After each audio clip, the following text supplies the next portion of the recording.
Welcome to Creative Imperfections, the podcast where perfection is overrated and messy magic gets the spotlight. I'm so glad you're here. There is something that I want to say to every creative, every voice actor, every person who has ever second-guessed themselves. Your voice is not too much, and it is absolutely not too little either. I hear it all the time, literally because I work with voice actors. I sound too high. I don't sound powerful. My voice is too quirky. I just don't sound enough.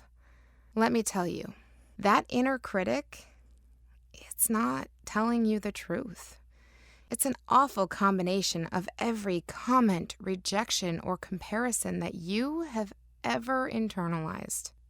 And unfortunately, it doesn't stop with sound.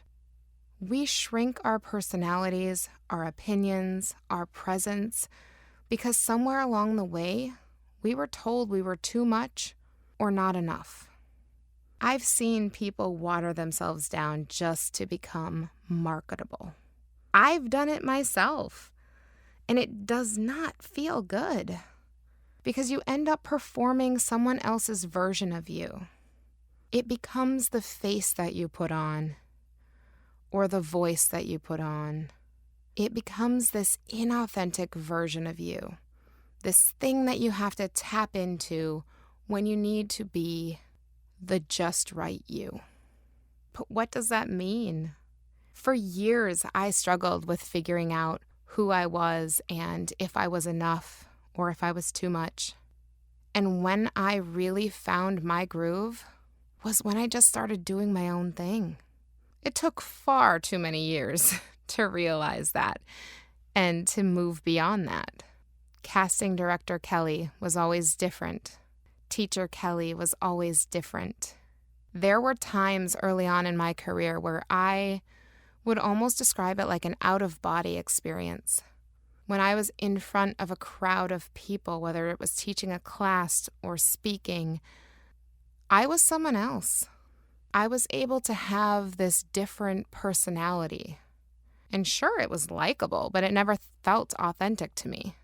It wasn't until I started showing a little more of my awkward or quirky side, allowing myself to say the wrong thing in certain situations and laugh about it. And what I learned was truly magical, and what was actually magnetic was authenticity. The version of you that doesn't apologize for showing up fully. Voice cracks, big energy, soft-spoken, all of it. Your voice, whether literal or creative or emotional, is needed in this world. Someone out there is waiting to hear from someone just like you. So I want you to try to stop adjusting your volume to match someone else's comfort. Let your voice take up space because it belongs here.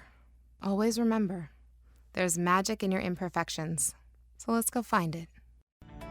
Thank you so much for joining me on today's episode of Creative Imperfections. If you have a friend who could use this advice right now, please feel free to share this with them and make sure you subscribe.